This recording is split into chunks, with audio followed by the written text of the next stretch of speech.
And thank you for letting me indulge myself as I share some thoughts and experiences I have had about sacred spaces and sacred grounds. I'd also like to thank the person who made a typo in last week's program that introduced me as Reverend Harold, because that bumped me up a couple pay grades from where I am, so thank you. I was reading the Houston Chronicle the other day, and there was a cartoon of a man speaking to a crowd, and he said, "Excuse me while I think out loud." And that seems so appropriate for my presentation today, due to likely I will not be telling anybody anything new, but like anything else, it is always nice to ponder and reflect. So I'll share my observations and opinions that I have developed over the years. I believe it is important to share experiences to, if nothing else, reinforce and remind us of what we already know. The idea of talking about sacred grounds or spaces came to me last summer while I was on vacation and visited the George Floyd murder site in Minneapolis. I will explain the impact of this later in my presentation. John kind of stole my thunder about this fellowship because it is like number one on my list of sacred places. It's a very important place for me. It's important because I feel free to express my ideas and share my thoughts. I've been enlightened. I've had many enlightening experiences here and find the sanctuary and the grounds good for a respite from the hustle and bustle of my daily life. Generally, sacred spaces and sacred grounds are places thought to be touched by God. I know as you use, that definition covers a wide range of thoughts and feelings. But whether you believe in a greater power or not, I believe that we all can agree that each of us has places that we hold dear in our hearts.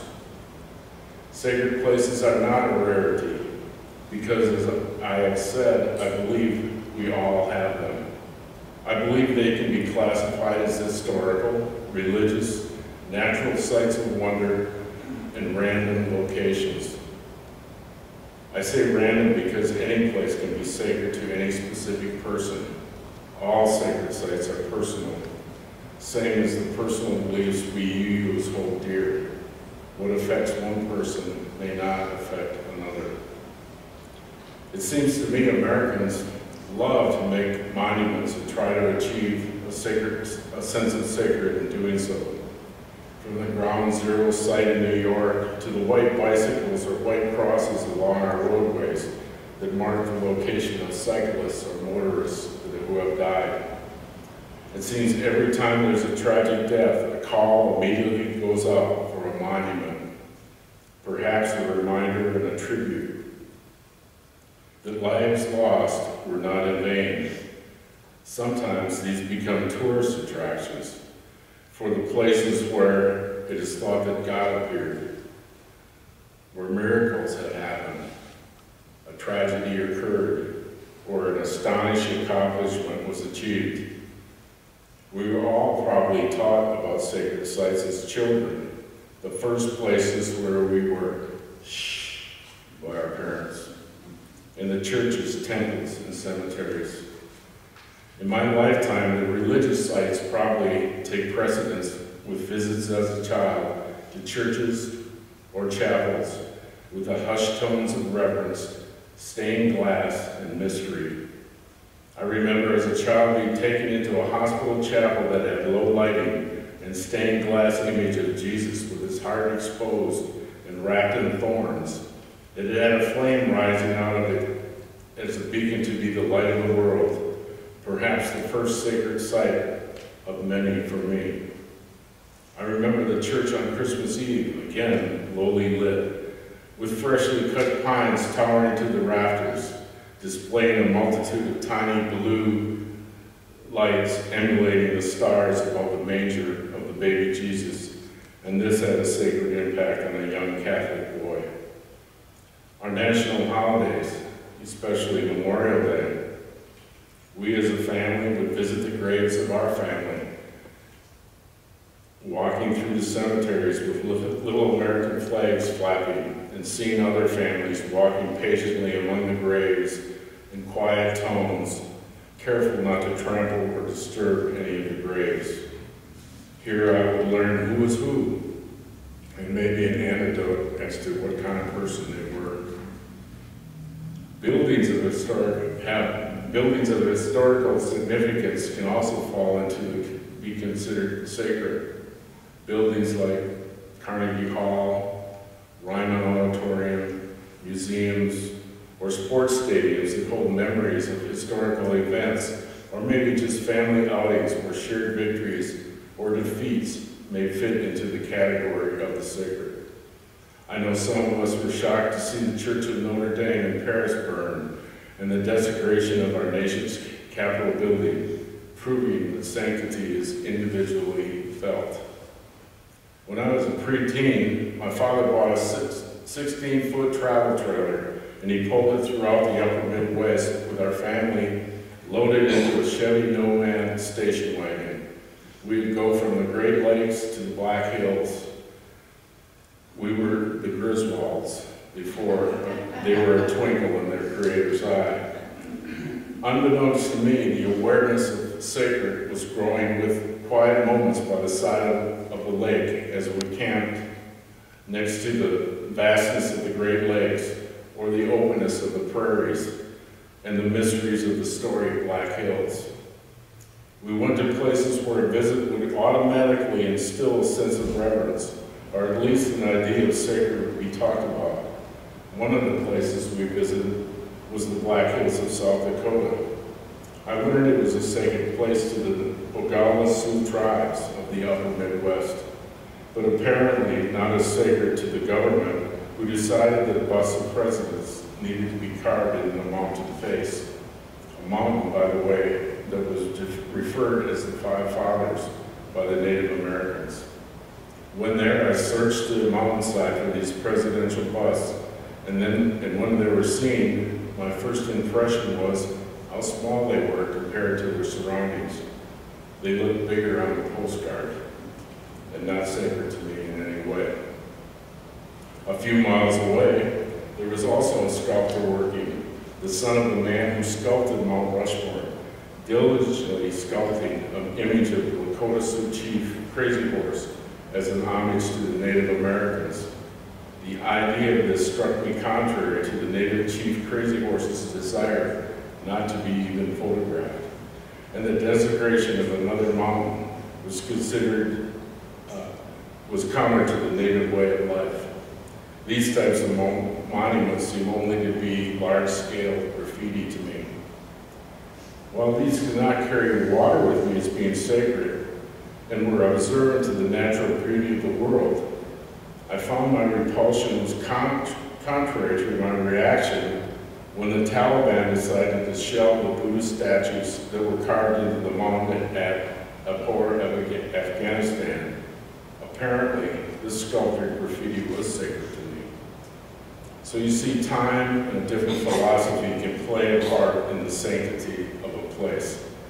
Maybe Mount Rushmore someday will be sacred to all people. Another example of this conundrum can be seen in some caves west of Del Rio in Langtree, Texas, where paintings from ancient Native Americans can be found.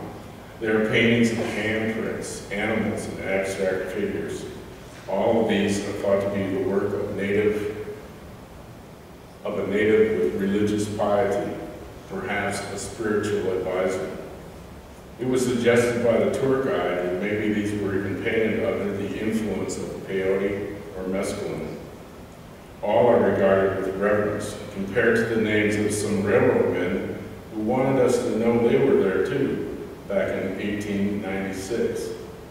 After hearing that the ancient paintings could have been influenced by hallucinogens, I wondered if the railroad men too had been influenced by something like tequila or mezcal.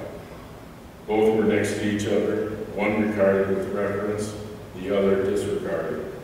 Will these in time also become sacred?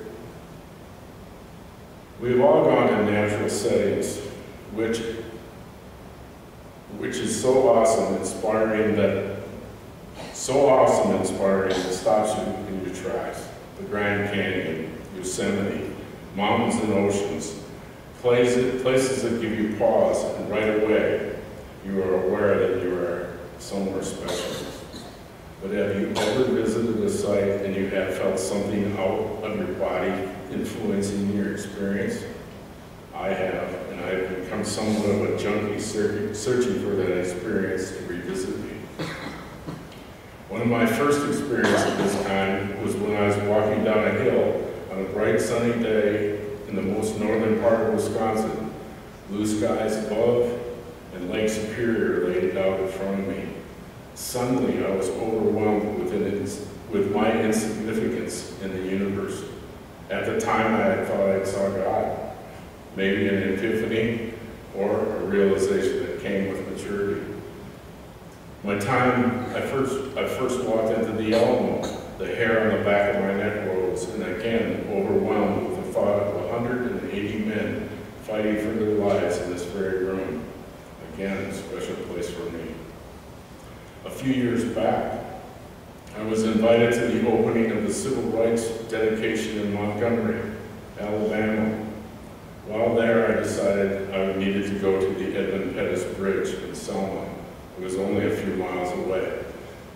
While walking the bridge in the late afternoon, I had the feeling of something impending, and I constantly watched my surroundings until I left and headed back to Montgomery. But the feeling of something outside of myself came with me until I reached the safety of Montgomery.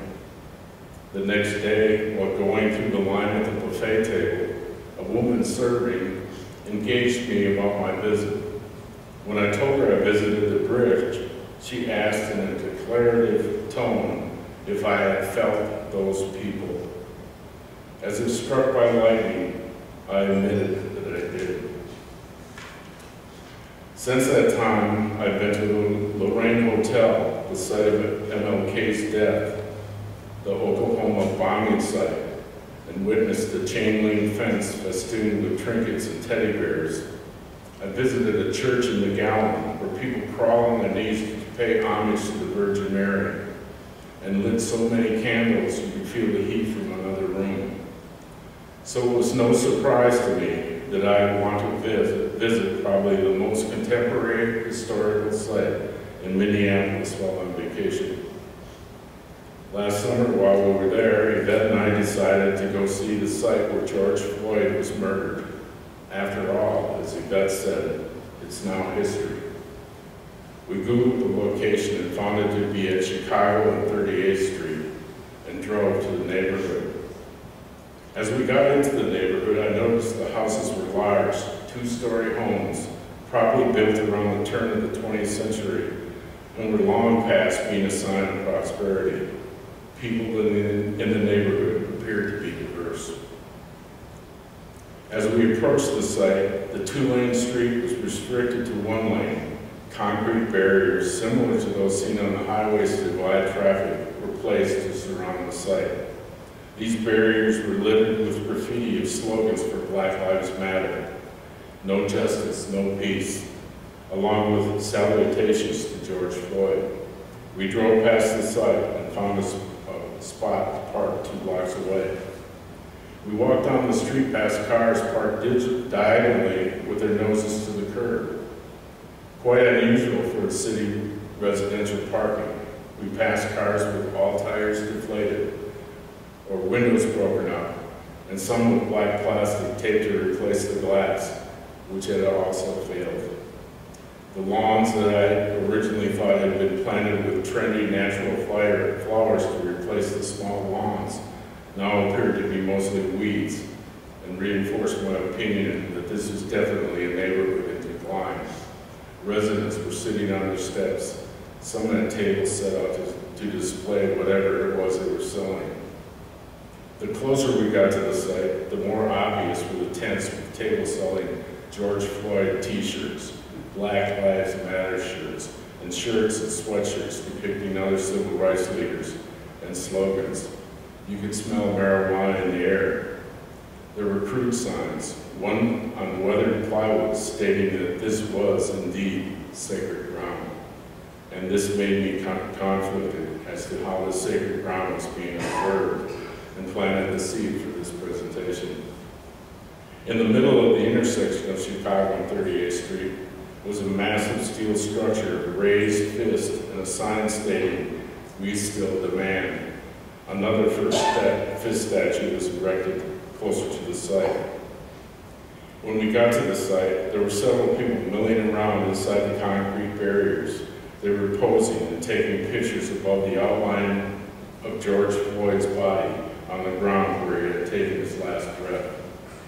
The outline depicted George Floyd with wings of an angel, reminiscent of snow angels I used to make as a kid, lying on my back in the snow and flapping my arms. There was no purity here, though. The words, "Mama, I can't breathe," were written below the angel. I was taken back by the disarray of the whole scene. The stains on the street, the posters, the graffiti, the flowers, both freshly cut and others only a brown bouquet of what they once were. Such a sad place for the end of life. Due to the heat of the day, I went into the store to buy some water. Another shock to my senses. The shelves were all in disarray with cases of water and soda open from their plastic wrappings. Cans of food displayed sparsely on the shelves. The inflated prices displayed gave me the evidence of a store in an underserved area. I know the bottle of water I bought was twice that what I would have paid on the freeway. As far as I could tell, the main commodities sold at this store were lottery tickets and beer. Leaving the store, a prayer circle had gathered on the sidewalk near where the angel was painted. I noticed a cleric leading the prayer. As we headed back up the street to our car, a man of color began to yell and curse. He damned the Caucasians standing around. As I walked away, I thought there would be no police to come to this corner for quite some time. Yvette summed it up by saying that the whole scene was ghetto fabulous. Weeks later, after returning to Houston, I was still disturbed by the rawness of what I had experienced. I had watched the footage of the television screen of the police officer pressing his knee down on George Floyd's neck. Now I realized the raw footage was somewhat of a sterilized view of what had taken place.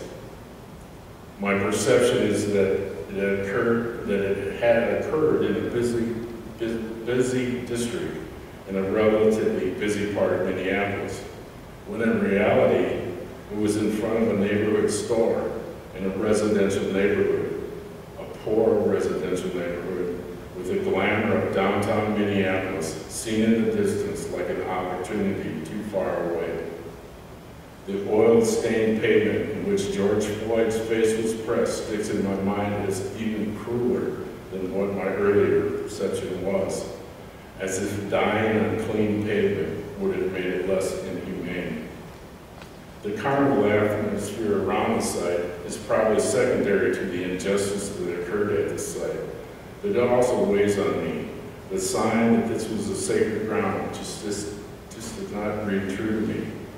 As I have stated, I've experienced other sites that have considered sacred grounds for deaths or injustices that have occurred. The Elm, the Edmund Pettus Bridge, the Lorraine Hotel, Oklahoma City bombing site, and any one of the hundreds of national cemeteries where row upon row of reminders of valor and death have come too soon to so many. But when visiting these sites, there is a decorum of silence and reverence for those who have died, a sanctity shared by the observing participants. The George Floyd site was different. It is in the middle of ongoing commerce. People are coming and going, occupied by the daily routines. There is no small gift shop off to the side where a memorial souvenir could be bought.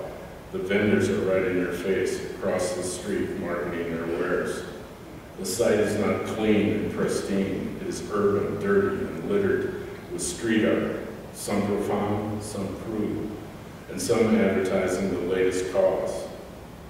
With people milling around, it is unclear as to who may be in charge, if anyone. Tourists like myself are taking pictures and observing others doing the same. The only sign of reverence was the informal prayer group that circled on the sidewalk. Cars would suddenly appear and park haphazardly while the driver would run into the store for a quick purchase. This added to the confusion of the place. The traffic sounds, dust, and fumes mixed with marijuana smoke also confirmed that we were in an area where law was no longer an element to be dealt with. For some reason, the favelas of Rio de Janeiro came to mind, the layered look of poverty, the crudeness of structures, and the coming and going of inhabitants unfazed by the violence that had once occurred there, while I was stuck in a television image and they were going on with their lives. To sum it up, to me, this site was too damn fresh. I say that because the site was so close to my historical markers. It had not had time to mellow. It is not what I wanted to see. It was not as I wanted it to be. I was just privileged enough to see it. This is an America I see only on the news broadcasts and media productions. It is not the America of well-manicured lawns and sprawling parking lots in front of big box stores. It is not an America of abundance. It is not an America that is often new, fresh, maintained, and painted, but an America that is a daily reminder of how hard life is. It is not an America that offers hope, but only an America that offers a chance at survival any way you can get it. So I'm left with questions of wonder. Was this the best kind of epiphany? Was this sacred? Are sacred sites only those that give you that good time feeling? Or are they also the sites that can be best described as not touched by God, but touched by reality? In our most confusing times, we can find the sacred if only we stop and look. It may not come packaged as we would hope or desire. It comes as is, ready for us all to take in and reflect. I started this presentation talking about this space, a place that welcomes wonder, and I conclude with these last questions. Will these walls and these grounds stand the test of time when visitors come and judge? Hopefully they will say that yes, this is a good place. These are good people. And yes, this place is sacred, as it always has been for me. Thank you.